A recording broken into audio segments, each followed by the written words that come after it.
On va parler à présent de ce qui provoque la candidose, donc les facteurs de risque. Alors en tout premier lieu, la prise d'antibiotiques.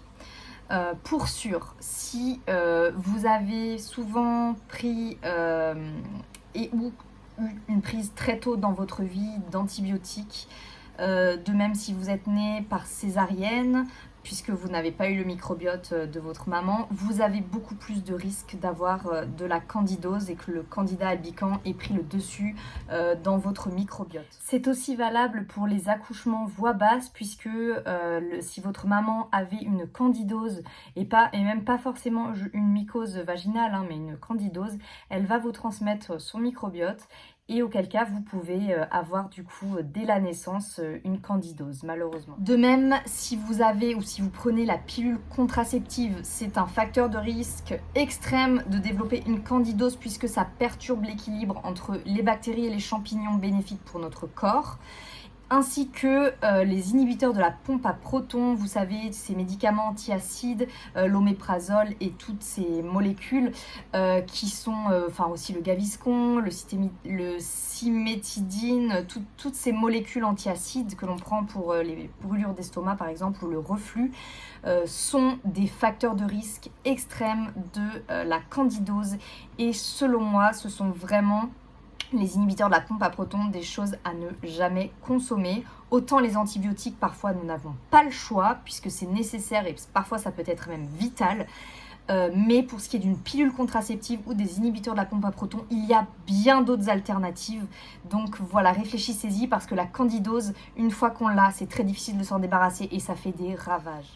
Donc pour les antibiotiques, la pilule contraceptive et les inhibiteurs de la pompe à protons, plus ça a été pris souvent, à long terme et ou tôt dans votre vie, plus on est à risque d'avoir une candidose. Parmi ce qui provoque aussi la candidose, il y a l'alimentation ultra transformée et riche en glucides, c'est-à-dire toutes les formes de sucre, que ce soit les aliments sucrés avec le goût sucré ou les aliments qui ne sont pas catégorisés comme goût sucré mais qui sont du sucre, les pâtes, toutes les céréales, les féculents, etc. Donc ces glucides en fait sont la nourriture privilégiée du candida. Et comme je vous disais dans les symptômes avec les envies irrésistibles de sucre, c'est que le candida, comme certains parasites dont je vous avais parlé dans ma vidéo sur la parasitose, le candida est extrêmement intelligent. Dans votre cerveau, il va envoyer des influx nerveux, des messages à votre cerveau pour vous contrôler littéralement. C'est-à-dire que vous avez des petits champignons dans votre corps qui prennent le contrôle sur vous, l'être humain que vous êtes, c'est juste dingue.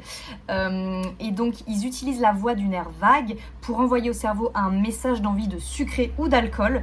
Et en fait, franchement, c'est tellement irrésistible que vous allez craquer. Ce qui lui permet de se nourrir et de perpétuer son règne paisiblement à l'intérieur de vous. Et de votre côté, vous perdez le contrôle de votre corps presque, puisque ce sont des messages et des influx nerveux qui ne viennent pas de vos propres décisions. En autre facteur de risque, il y a l'alcool. Donc ça, c'est un peu le serpent qui se mord la queue, parce que bon, l'alcool, ça agresse la paroi intestinale et c'est une forme de sucre dont raffolent les candidats. Donc consommer beaucoup d'alcool prédispose à la candidose chronique. Mais il y a aussi la candidose chronique qui demande à consommer de l'alcool et qui va générer chez certaines personnes de l'alcoolisme. Il y a des alcoolismes qui peuvent être guéris en guérissant une candidose.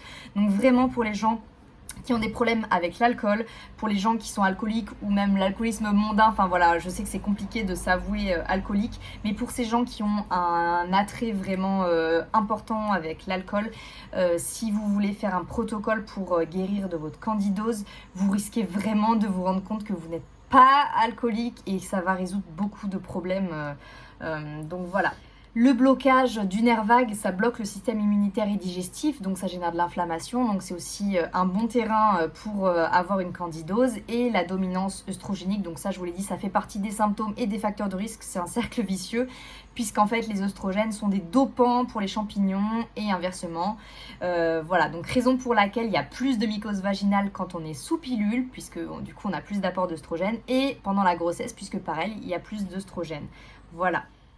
Une autre des causes majeures de la candidose, c'est l'intoxication aux métaux lourds. Parce que oui, le candida, c'est un champignon et il va avoir son utilité là-dedans. Il va venir nous protéger parce que comme tous les champignons, y compris ceux en forêt, c'est pour ça, faites attention quand vous mangez des champignons, c'est très bon pour la santé. Mais il faut savoir quand même que ce sont de véritables éponges à métaux lourds.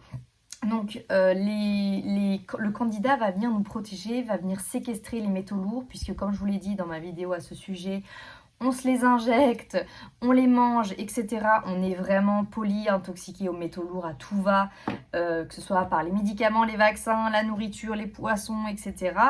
Donc le candida a aussi un rôle bénéfique puisqu'il vient nous aider avec cette consommation à outrance de métaux lourds. Cependant, lorsqu'il vient vraiment nous coloniser partout, il va être délétère et c'est pourquoi souvent quand on fait un protocole anti-candida, il faut en parallèle faire un protocole pour se désintoxiquer des métaux lourds parce que de toute façon, c'est souvent l'arbre qui cache la forêt et lorsqu'il va venir mourir, il va aussi venir relarguer tous les métaux lourds qu'il contient.